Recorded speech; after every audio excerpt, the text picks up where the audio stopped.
Sonic games are mid. It's been decades since Sonic had a jump to 3D, and till this day we still haven't seen Sonic's true potential in gameplay and in story. So what if a Sonic fan made a game that is inspired by Sonic rather than make a game that tries to replicate a Sonic game? Well, you get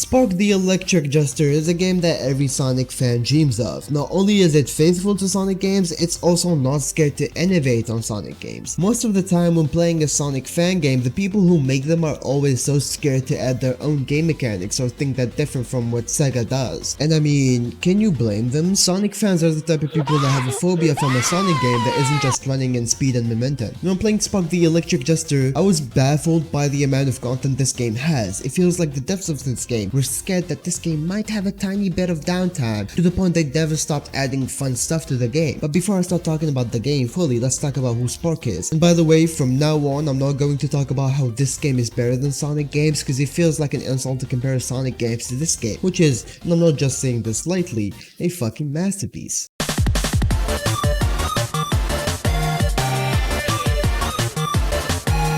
Now, Spark's story is simple. You play as Spark, who used to work as an electric engineer because of his ability. I mean, his name is literally Spark the Electric Jester. Turns out that he got fired from his job because robots can do the same job he's doing. This really fucking hits home. So after a while, he found a new job at a circus. Well, turns out that the people at the circus made a robot replica version of him that took his job. And now Spark has to track down his replica, which he names Fork, to get his job back. Simple, right? Yeah, that's what I thought at first, until the plot takes a fucking turn. It goes from Spark trying to get his job back to a virus that corrupts people and robot, to a fucking robot invasion that takes over the world, to Fork caring about Spark, to Spark destroying spaceships, to Spark and Fork teaming up to end the robot world invasion. Jesus fuck, that's awesome.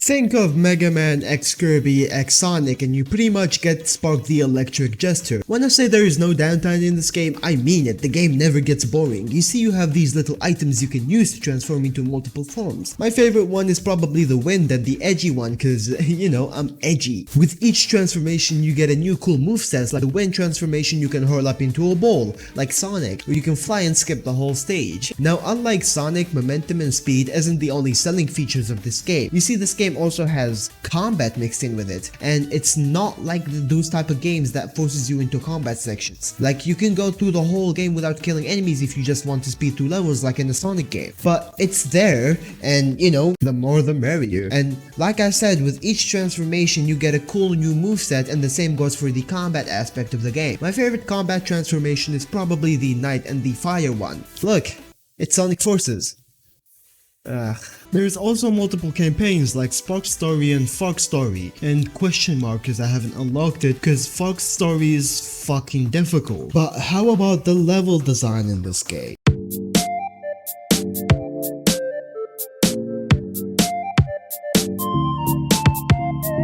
The level design in this game reminds me so much of Knuckles Chaotix. This game contains 60 levels, and the people who worked on this game are fucking geniuses. I don't think I hate any level on this game, they're all perfect, well apart from level 15B, fuck this level. The levels on this game have so many paths, fun gimmicks, and variety too. There is no level that looks or feels the same. Hell, they even change shit in the level like how you would see in Rayman Legends, like it's not just one theme and the whole level is that theme. Like sometimes you're on the desert and oh now you're on an industrial petrol type of shit, and god damn, the soundtrack is so fucking good. Actually, let's talk about the fucking soundtrack, cause just take a listen at the final boss theme.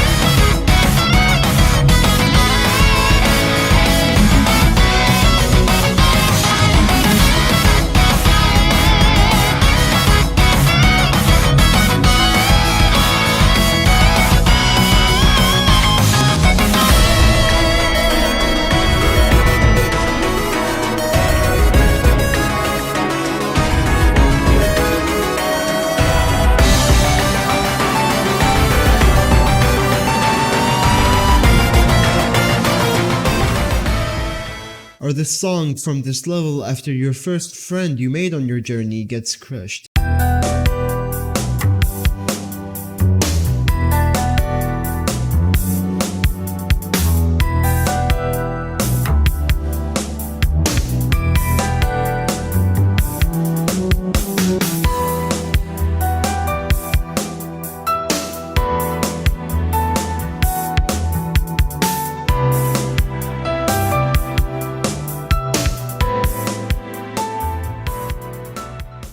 The soundtrack is amazing. Each time you reach a new level, you gotta stop and listen to the level theme cause it's really good. Even now, I'm listening to the soundtrack while writing this script, and I can safely say for sure that every song on this soundtrack is an S tier. Like I was going to write my favorite track on this segment, but they're all good to the point that I cannot. Every background song you hear in this video is from Spark the Electric Jester soundtrack, and I'll probably link the soundtrack in the description if you all want to listen to it.